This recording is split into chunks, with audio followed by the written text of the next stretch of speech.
오늘은 계속해서 믿음의 사람들 시리즈 44번째 시간, 바울의 영성으로는 10번째 시간입니다.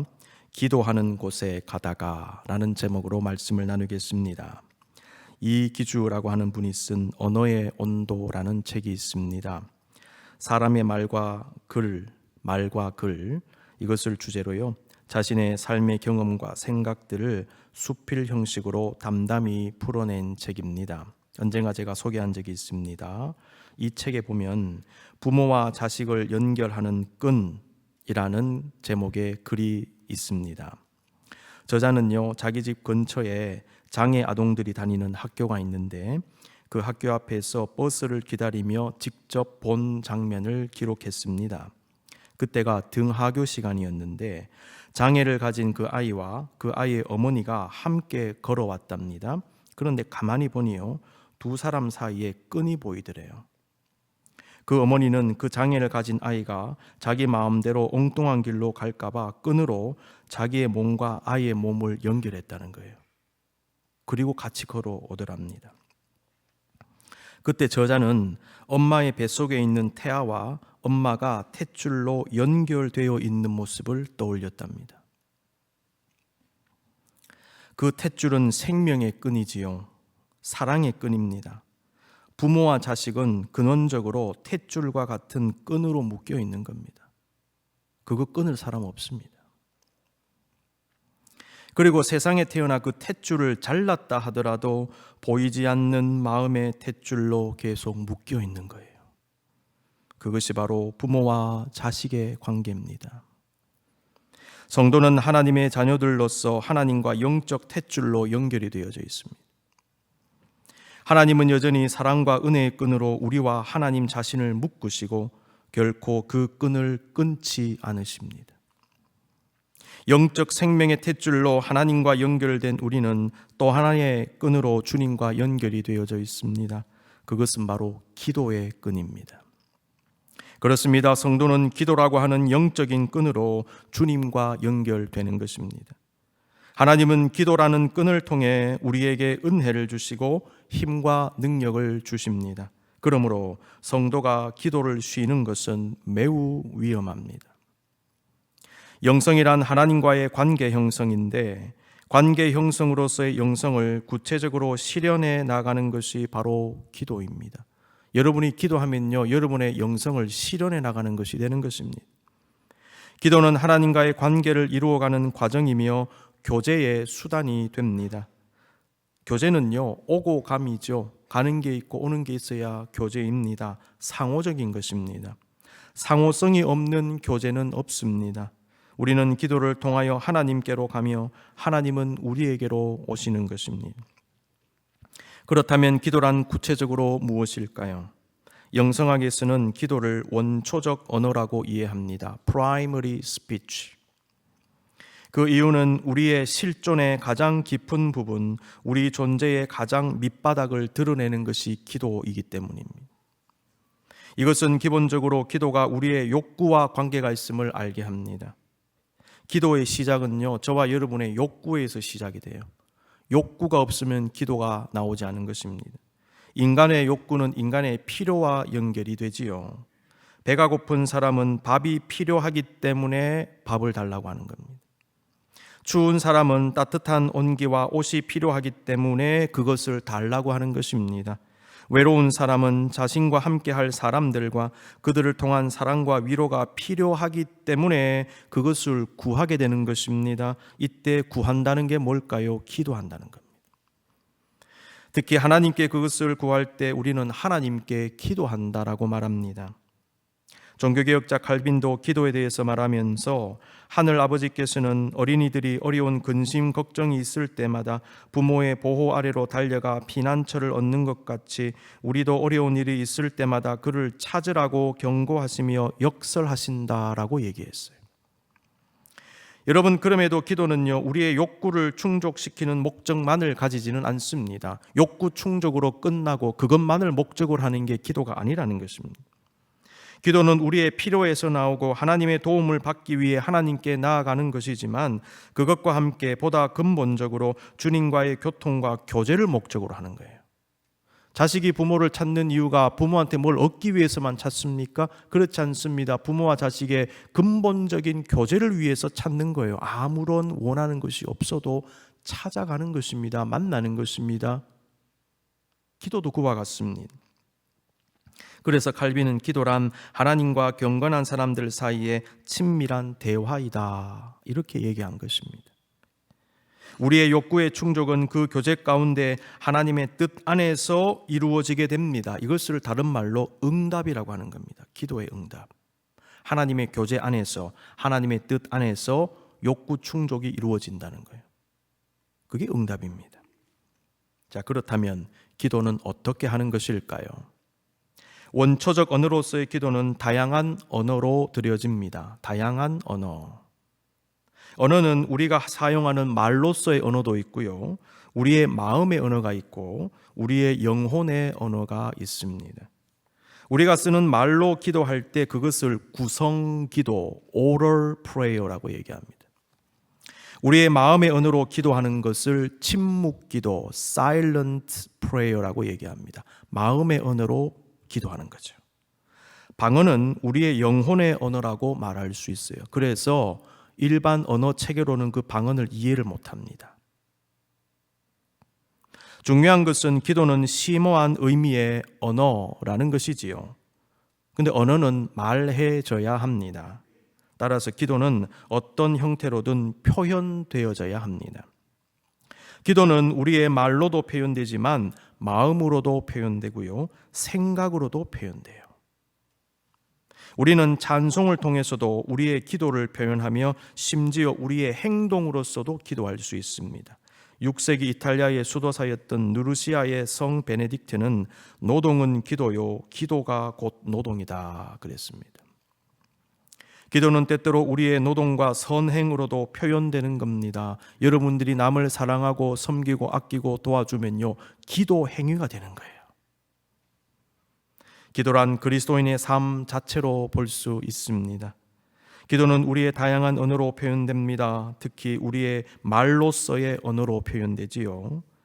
언어는 기도를 담는 그릇입니다. 기도를 표현하는 수단입니다. 자, 그렇다면 왜 언어가 중요할까요? 우리의 언어는 우리 자신의 생각과 사상과 철학과 그리고 존재 자체가 담겨 있어요. 여러분들이 말을 조심해야 되는 이유는요, 그 속에 여러분 자신이 담겨 있기 때문입니다. 여러분이 욕을 하지 않습니까? 여러분이 욕하는 존재가 되는 거예요. 그렇죠? 거짓말하죠? 거짓의 존재가 되는 것입니다. 여러분의 존재를 말로 표현하는 것입니다. 사람의 생각은 언어로 표현됩니다. 언어로 표현된 생각이 다시 우리의 생각을 만들어 가지요. 말 속에 언어가 들어있죠. 언어 속에 생각이 들어있죠. 말 속에 생각이 들어있죠. 그 말을 딱 듣는 순간요, 그 생각이 우리 생각 속으로 들어오고 우리 생각을 만들어가는 거예요. 그래서 그 말을 듣는 순간 생각이 확장되기 시작합니다. 언어에는 어떤 생각에서 비롯된 개념이 담겨 있습니다. 생각을 정리한 게 개념이죠. 그 개념을 언어로 표현합니다. 언어로 표현된 개념을 딱 받는 순간 그 개념 속에 담긴 생각을 알게 돼요. 그래서 그것이 머릿속에 들어가서 작용이 일어납니다.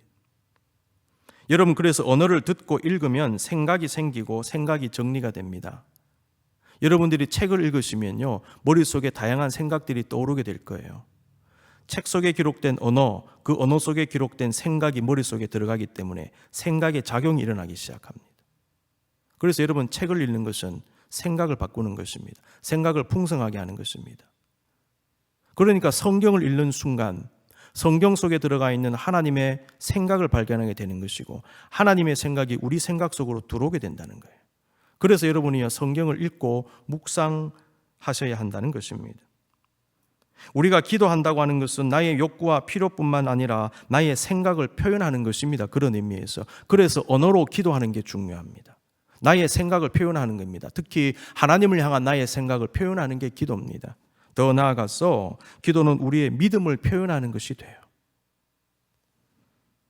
우리가 원하는 것을 하나님께 달라고 기도하는 이유가 무엇입니까? 하나님이 그것을 주실 수 있다고 믿기 때문에 기도하는 것입니다. 그러므로 믿음의 표현입니다. 믿음이 없는 사람은 기도하지 않고 기도할 필요를 못 느낍니다. 간혹 스스로 그리스도인이 아니라고 생각하며 교회 다니지 않는 사람들도 위급한 일을 당할 때 주변 사람들에게 기도를 부탁하거나 자기 스스로 하나님께 기도하는 경우도 있어요. 그러한 경우도 그에게 성도들이 가진 분명한 믿음은 없다 하더라도 힘들고 어려운 상황에서 절대자 하나님께 의지하고 싶은 마음, 하나님이 무엇이라도 해줄 수 있다고 믿는 아주 작은 믿음이 있기 때문에 기도하는 것이 아닐까요? 그러므로 기도는 믿음의 표현입니다. 이런 의미에서 성삼위일체 하나님을 믿음으로 고백하는 우리의 기도는 우리의 욕구의 표현 이전에 우리의 믿음의 표현이 되는 것입니다. 믿음의 표현은 나 자신의 영적 정체성의 표현이기도 합니다. 나는 주님을 믿는 사람입니다 라는 것을 기도 행위로 표현하는 거예요. 나는 하나님의 자녀입니다. 나는 주님 믿는 사람입니다. 나는 예수님 믿는 사람입니다. 그러므로 기도 이상의 믿음의 표현이 있을까요? 여러분, 그런데 사실 기도가 쉽지 않습니다. 많은 성도들이 기도합니다. 동시에 많은 성도들이 제대로 기도하지 않는 것이 현실입니다. 여러분 어떠십니까? 그 이유가 무엇일까요? 기도의 언어를 배우지 못했기 때문입니다. 기도의 언어를 배우지 못했다는 말은 무슨 의미이겠습니까? 이것은 기도에 대한 이해의 부족을 의미하기도 하거니와 기도할 줄을 모르기 때문이라고 말할 수 있겠습니다. 아울러 기도의 습관이 길러지지 않은 것으로 말할 수 있습니다. 우리가 사랑을 표현하고 실천하는데 어색해하는 이유는요, 사랑의 언어를 배우지 못했기 때문이에요. 마음에는 막 끓어오르는데 사랑합니다, 내가 당신을 사랑합니다, 아내가 남편에게, 남편이 아내에게 잘 안 나오죠. 목구멍에 걸려가지고 잘 안 나올 때가 있습니다. 요 입 밖으로 나와야 되는데 잘 안 됩니다. 왜요? 그 언어를 못 배웠다는 거예요.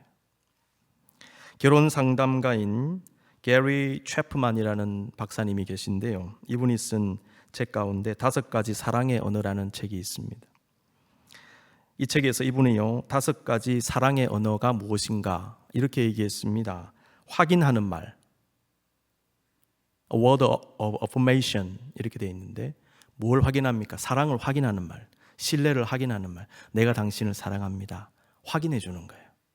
내가 당신을 믿습니다. 신뢰합니다. 내가 당신과 함께 합니다. 걱정하지 마세요.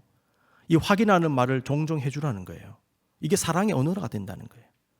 특별히 여러분 아이들에게, 가족들에게 이 말은 굉장히 중요합니다. 내가 너와 함께 한다. 내가 너를 사랑한다. 걱정하지 마라. 두려워하지 마라. 하나님이 언제나 우리에게 이 확인하는 말을 해주시잖아요. 그렇죠? 2번째, 함께하는 시간 자체가 언어랍니다. 함께 보내라는 거예요. 시간을. 그 자체가 사랑이라는 것입니다. 함께하라. 함께하라. 3번째, 선물입니다. 이것은 물질적인 선물에만 국한되는 것이 아닙니다. 그런데 그 작은 선물일지라도 그 선물이 나의 사랑을 표현하는 수단이 된다. 꽃 한 송이 전해주는 거. 여러분 아내들에게 잘 하시겠지만 1년에 몇 차례씩 꽃 한 송이라도 잘 전해주십시오. 반찬이 달라질 겁니다.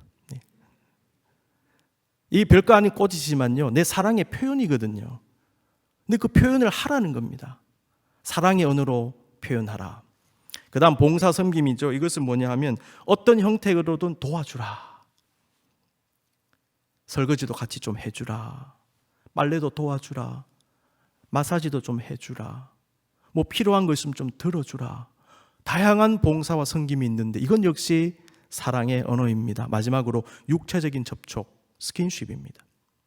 이것은 부부간의 잠자리만 의미하는 게 아니고요, 손을 꼭 잡아주는 거, 허깅해 주는 거, 붙잡아 주는 거. 아시는 대로 최근에 제 아내가 비교적 간단한 수술을 받았는데, 좀 치료 과정이 있었는데 수술실에는 제가 못 들어가니까요, 최근에 여러 가지 좀 그런 치료를 받는 과정이 있었는데 좀 아파하더라고요. 제가 옆에 있었거든요. 그 치료실에는 같이 들어오게 했어요. 너무 아파했어요. 제가 어떻게 할까 생각하다가 손을 꼭 잡아줬습니다. 아픈데. 여러분 손을 꼭 잡는 순간요, 아픔이 많이 감소가 되어지고 마음의 평안함을 찾습니다. 이게 스킨십의 위력이에요. 어렵고 힘들 때 손을 꼭 잡아주는 거예요. 어깨를 두들려주고 내가 당신과 함께 합니다. 여러분 한번 실천해 보십시오. 사랑의 언어라는 것입니다. 근데 여러분 이 5가지를 깊이 생각해 보면 이때 언어라고 하는 것은 말로서의 언어뿐만 아니라 생각과 행동으로서의 언어를 포함한다는 걸 알 수 있어요. 아, 언어의 범위가 다양하구나라는 겁니다. 이 5가지 사랑의 언어를 실천하기 위해서는요, 우리의 마음과 생각과 말과 행동이 같이 움직여야 합니다. 애정 표현이 잘 안 되는 사람은 그러한 표현을 듣고 경험하지 못했을 가능성이 높습니다. 분명히 그 말과 표현을 알고 있습니다. 그러나 내가 막상 하려고 할 때 너무나 어색하며 몸에서 자연스럽게 나오지를 않는 거예요. 다른 말로 배우지 못한 겁니다. 내 안에 프로그램화 되지 않은 겁니다.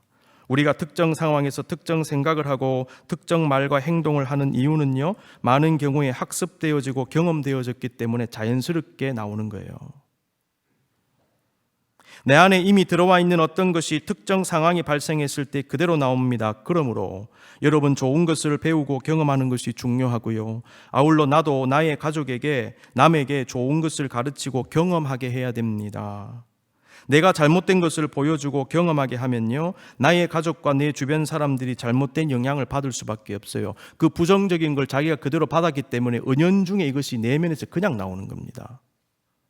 내가 그걸 싫어하는데 이게 습득이 되었기 때문에 나도 모르게 나오는 거예요. 그 부정적인 게. 그래서 굉장히 조심해야 됩니다. 근데 긍정적인 걸 많이 받은 사람, 사랑을 받은 사람, 그런 표현을 많이 들은 사람은 나도 모르게 그 표현이 나오는 것입니다. 이게 학습 효과라고 하는 것입니다. 나는 무엇을 가르치고 배우게 할 것인가, 내 주변 사람들에게. 내가 만약에 부정적인 것을 잔뜩 배웠다면 내 대해서는 끊어내야 되지 않겠는가? 더 이상 이것이 밑으로 내려가지 않게 해야 된다는 것이죠. 사랑은 배워야 합니다. 사랑을 표현하는 법, 선물하는 법, 남을 배려하고 섬기는 법, 인간관계하는 법도 여러분이요 다 배워야 하는 것입니다. 그래서 예수님은 가르쳐 주셨어요. 내가 너희를 사랑한 것 같이 너희도 서로 사랑하라. 이렇게 말씀하신 거예요. 세족식을 한 다음에 내가 이렇게 하는 이유는 너희로 이와 같이 하게 하기 위해서 내가 본을 보였다. 가르쳐 주신 거예요. 그러니까 제자들이 배웠죠. 몸으로 체득했죠. 그러니까 제자들이 자연스럽게 그것이 나오게 되는 거예요. 그래서 사도 요한은요, 사랑의 사도로 바뀌었습니다. 교회는 하나님 말씀으로 사랑의 언어를 배우고 사랑하는 법을 배우는 것입니다. 하나님은 사랑도 가르쳐 주시지만은 기도도 가르쳐 주세요. 그래서 예수님은 실제로 제자들에게 기도를 가르쳐 주셨습니다. 그것이 바로 The Lord's Prayer입니다. 주기도입니다. 그렇습니다. 성도는 기도라고 하는 독특한 영적 언어를 배워야 합니다. 오늘 본문의 핵심 메시지 중에 하나는 기도입니다. 본문은 바울과 실라가 빌립보 감옥에 갇혔을 때 일어난 기적의 이야기를 담고 있습니다. 바울과 실라가 빌립보에서 점치는 귀신 들린 여종을 만났는데요, 그 여종은 점을 쳐서 주인들에게 엄청난 금전적인 유익을 주고 있었어요. 복비라고 하죠. 그거 받아가지고 주인들한테 상납하는 겁니다. 귀신 들린 그 여인은 바울과 실라를 보자마자 따라다니면서 소리를 질렀는데, 이 사람들은 지극히 높은 하나님의 종으로서 구원의 길을 너희에게 전하는 자라, 이렇게 막 소리 지르고 따라다녔습니다. 며칠 동안이나 계속됩니다. 성경을 보면 귀신 들린 사람들 혹은 귀신들이요, 예수님 알아보고 두려워하는 장면이 나옵니다. 귀신 들린 무당들도 하나님의 존재를 믿고 하나님의 구원의 역사를 알고 주님을 믿고 성령 받은 사람들을 알아보는 거예요. 제가 어릴 적에 부모님과 함께 암에 걸려서 투병 중이던 어떤 친척분의 집에 병문안을 간 적이 있습니다. 그때만 하더라도 그분은 예수님 믿지 않았고요, 무당 찾아가고 점치고 굿하는 분이었어요. 근데 그날 갔는데 그분이 잠시 볼일 보러 바깥에 나가셔서 집에 안 계시더라고요. 그래서 오실 때까지 좀 기다렸습니다, 부모님하고. 잠시 뒤에 그분이 들어오셨는데 제 기억에 자궁암이었는데 복수가 이만큼 차가지고요, 그런 몸을 가지고 집으로 들어오셨어요. 그러면서 하시는 말씀이, 자기가 방금 무당집에 다녀왔는데 무당하고 이 얘기를 하는데 무당이 그러더랍니다. 지금 당신 집에 예수쟁이들 와 있다. 그 말 듣고 집으로 돌아온 거예요. 왔는데 우리가 있는 거예요. 그 무당은요, 우리가 예수님 믿는 사람임을 알았고 집에 온 것도 알았던 것입니다. 나중에 그 친척분은 예수님 믿고 영접했습니다. 비록 암으로 돌아가시기는 했지만 상당 기간 동안 더 사시면서 주님 잘 섬긴 후에 하늘나라 가셨어요.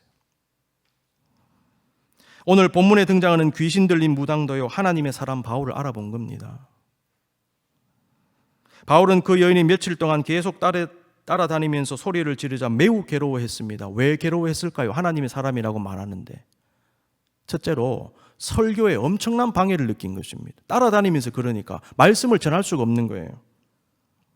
아울러 비록 그 여인이 바울의 일행이 하나님의 종이며 구원의 길을 전한다고 말은 했지만은 그것이 사람들로 하여금 복음에 관심을 가지게 한 것이라기보다는 그들을 알아본 자기에게 관심을 가지게 한 것이라는 학자들의 분석이 있어요. 실제로 제가 그 친척분이 그 얘기를 듣고 왔잖아요. 가만히 생각해 보면요, 야, 이 무당 진짜 용하네, 이런 생각을 그때 하지 않았을까? 우리가 예수 믿는 사람이고 예수님 믿어야 되겠다, 복음을 받아들이겠다, 이런 생각을 한 게 아니라, 야, 이 무당 진짜 용하네, 어떻게 그걸 알았지? 앞으로 더 찾아가야 되겠다, 이렇게 된다는 거예요. 그러니까 여러분이 교묘하게 역사하는 겁니다. 말로는 뭐 예수쟁이 맞다, 예수님의 존재를 인정하는 것 같죠. 근데 가만히 보면요, 자기를 드러내는 거예요. 내가 그거 알아맞혔다, 그러니까 너는 계속 나한테 와야 돼, 이런 목적이 있었던 게 아닌가 하는 것입니다. 우리가 본문을 깊이 읽어야 되는 것입니다. 바울이 참다 못해서 선포합니다. 예수 그리스도 이름으로 내게 명하노니 그에게서 나오라. 귀신은 즉시 나오고 말았습니다. 그런데 문제가 그 다음에 일어납니다. 점을 달치는 여종 때문에 큰 돈을 벌던 주인들은요, 여전히 그 여자가 온전하게 됨으로 말미암아 이제 금전적인 수익이 끊기게 됐죠. 그러니까 바울과 실라를 붙잡아서 성의 관리들에게 넘기면서 유대인들이 와서 이상한 풍속을 전한다, 이렇게 고발을 했어요. 관리들은 그들의 말만 듣고 바울의 옷을 벗기고 매질하게 한 후에 감옥에 가두어 버렸습니다. 추측하건대 지하 감옥이었던 것 같아요. 여러분, 놀라운 것은요, 죄도 없이 처참하게 구타를 당한 바울과 실라는 기진맥진한 상황에서도 그 감옥에서 하나님께 찬송하고 기도했습니다. 그들의 기도와 찬송을 들으신 하나님은 지하 감옥이 열리는 놀라운 기적을 허락해 주셨습니다. 사도행전 16장 25절 26절, 한밤중에 바울과 실라가 기도하고 하나님을 찬송하며 죄수들이 듣더라. 이에 갑자기 큰 지진이 나서 옥토가 움직이고 문이 곧 다 열리며 모든 사람의 매인 것이 다 벗어진지라. 너무나 유명한 오늘 본문은 우리에게 기도에 대한 중요한 가르침을 줍니다. 16절 보십시오. 우리가 기도하는 곳에 가다가, 저는 이 말씀에 완전히 꽂혔어요. 오늘 본문의 중심에는 기도가 있습니다. 본문의 이야기는요, 바울과 실라가 기도를 하러 가다가 시작된 거예요. 여러분, 이 말씀 굉장히 중요합니다. 깊이 묵상하셔야 됩니다. 그리고 생각지 못한 귀신 들린 무당과의 만남과 축기 역사가 있었죠. 이어서 벌어진 박해와 투옥이 있은 후에 다시 기도합니다. 기도하는 곳에 가다가 그 다음에 감옥에서 기도했다. 중간에 사건이 있었지만 기도하고 기도했습니다. 빌립보 감옥의 기적은요, 기도로 시작된 것이고 기도로 이루어진 기적이라는 거예요. 이렇게 볼 수 있습니다. 기도하러 가던 바울은 원래 생각했던 곳에서 기도하지는 못했지만은 결국 감옥 안에서 기도의 목적을 이룬 것입니다. 그 기도 때문에 옥문이 열리고 매인 것이 풀어지는 하나님의 권능과 응답의 역사를 경험했습니다.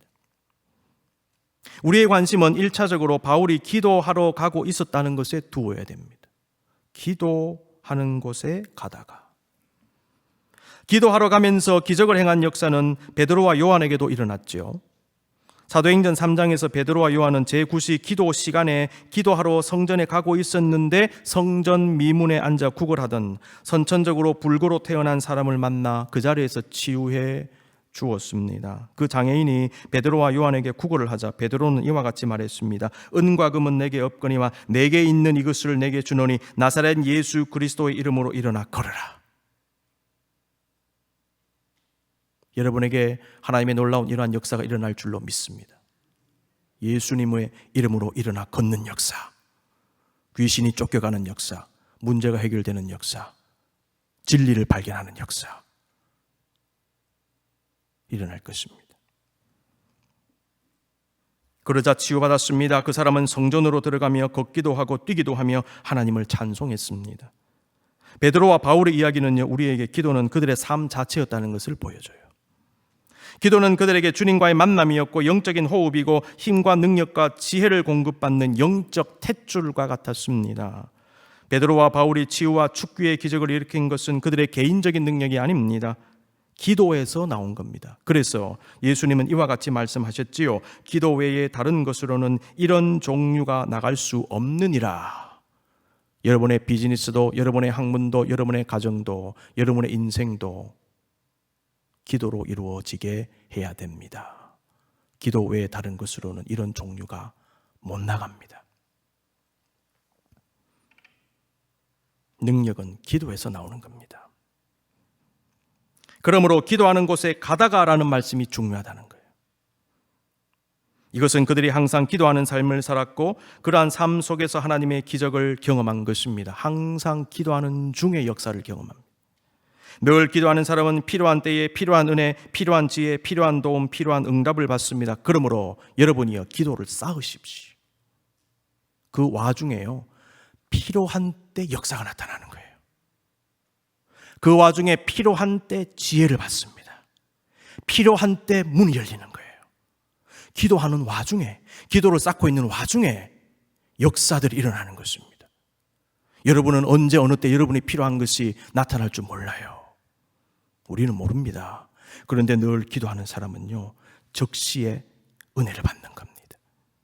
히브리서 4장 16절, 그러므로 우리는 긍휼하심을 받고 때를 따라 돕는 은혜를 얻기 위하여, 이게 중요하죠. 은혜의 보좌 앞에 담대히 나아갈 것이니라. 때를 따라 돕는 은혜. 저는 오늘 본문에 기록된 바울과 실라가 기도하러 가는 장면을 보면서 기도에 대한 매우 중요한 깨달음을 얻게 되었습니다. 몇 가지만 소개할게요. 첫 번째, 기도의 시간과 장소를 만들어라. 사도행전 3장에서의 베드로와 요한처럼 바울과 실라도 자신들이 생각하는 기도의 시간에 자신들이 정한 기도의 장소로 가고 있었던 것으로 보입니다. 우리가 중요한 사람 만날 때 시간과 장소를 미리 구별하지 않습니까? 마찬가지로 하나님과의 만남을 위해서도 그러한 구별이 필요해요. 여러분 언제 기도하시고 어디에서 기도하십니까? 한번 생각해 보십시오. 여러분은 그 시간과 장소를 구별하고 계십니까? 여러분만의 기도의 처소가 있습니까? 여러분만의 하나님을 만나는 장소가 있습니까? 어디입니까? 언제 만나십니까? 없다면 왜 없습니까? 두 번째, 정해진 시간에 기도하면서도 틈을 타서 기도해야 됩니다. 그래서 바울은 쉬지 말고 기도하라고 했습니다. 때때로 사람도요, 급하게 만나야 될 때가 있어요. 기도는 틈을 타서 순간순간 하는 것입니다. 우리가 이것을 실천할 수 있는 이유는 주님이 우리와 동행하시기 때문에, 항상 계시기 때문에.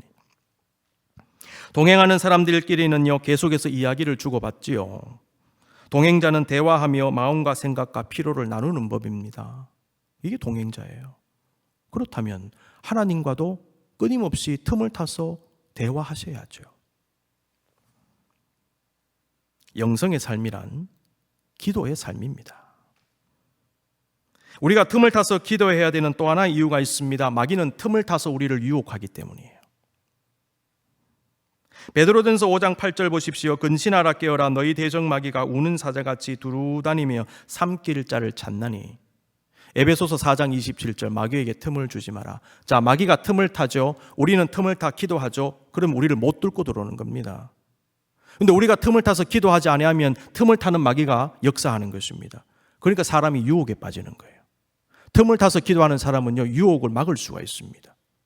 늘 생각을 지키고 늘 마음을 지키기 때문에 마귀가 들어올 틈이 없습니다. 유혹이 들어올 틈이 없습니다. 쓸데없는 생각이 들어올 틈이 없습니다. 여러분이요, 그래서 틈을 타서 기도하시기 바랍니다.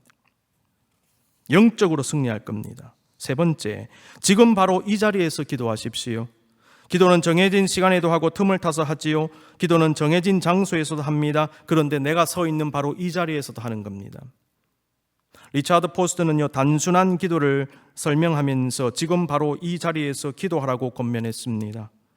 기도는 지금 하는 겁니다. 이 자리에서 하는 겁니다. 이 자리가 바로 하나님을 만나는 자리입니다. 걸어가면서, 일하면서, 대화하면서 어디에서든지 이 자리에서 바로 기도하십시오. 놀라운 일이 일어납니다. 특별히 여러분 사시면서요, 기도해야 되지 않겠는가라는 마음이 불현듯 들 때가 있습니다.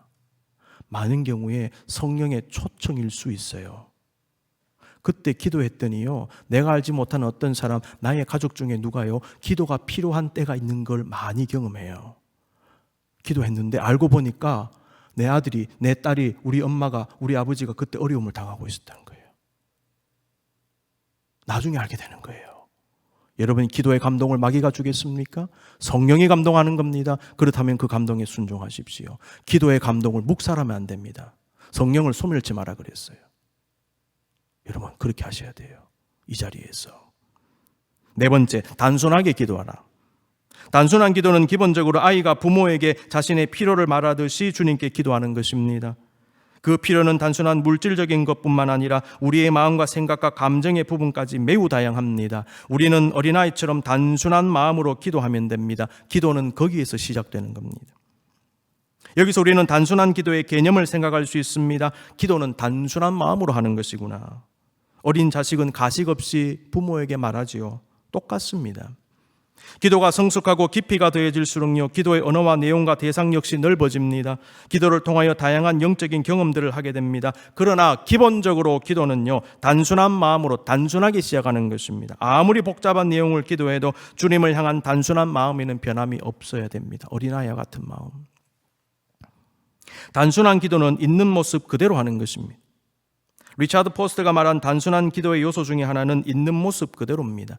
잘난 모습, 못난 모습, 성공, 실패, 기쁜 마음, 절망의 마음, 우울의 마음 상관없습니다. 지금 내 모습 이대로 주님께 그냥 나가는 거예요. 어떤 가식도 어떠한 꾸밈도 없이 주님께 기도하는 것입니다. 내 모습 이대로 주 받으옵소서. 날 위해 돌아가신 주, 날 받으옵소서. 나의 이 못난 모습, 나의 이 죄악된 모습, 나의 이 아픈 마음을 하나님 그대로 받아주시옵소서. 여러분이 있는 모습 그대로 하십시오. 하나님 앞에 뭘 감추겠습니까? 하나님, 내가 괴롭습니다. 나 너무 슬픕니다. 지금 너무 힘듭니다. 하나님, 어떻게 해야 됩니까? 주님 받아주시옵소서. 여러분, 이게 단순한 기도라는 거예요.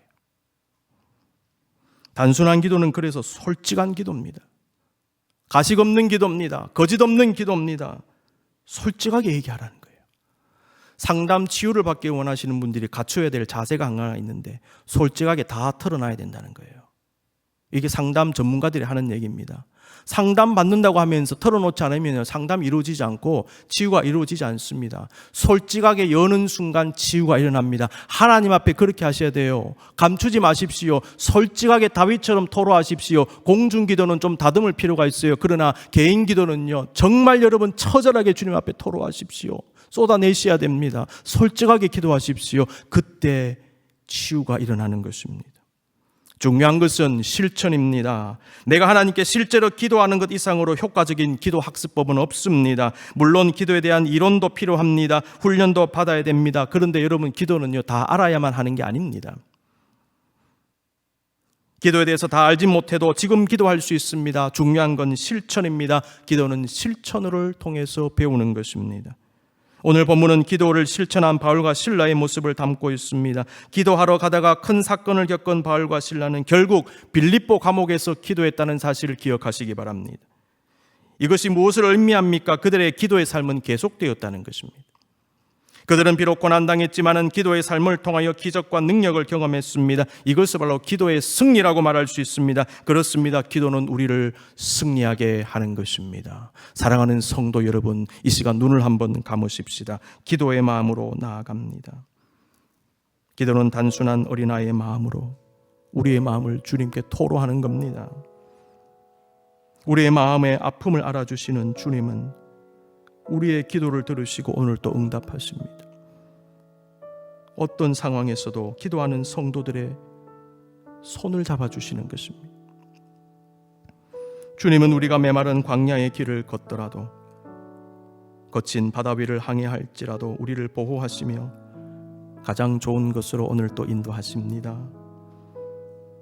주님은 험한 인생길 기도하며 걸어가는 우리에게 반드시 기쁨의 날을 주실 것입니다. 기도하십시다. 승리하십시다. 기도하는 자가 승리합니다. 이 시간 여러분 주님 앞에 간구할 때에 주여 기도의 언어를 배우게 해 주시옵소서. 기도를 회복하게 해 주시옵소서. 기도하러 가는 우리가 되게 하옵소서. 주님 진정으로 만나는 우리가 되게 하옵소서. 그리하여 바울과 실락이 일어난 놀라운 역사, 옥문이 열리는 역사, 매인 것이 풀어지는 하나님의 역사를 우리에게도 허락하여 주시옵소서.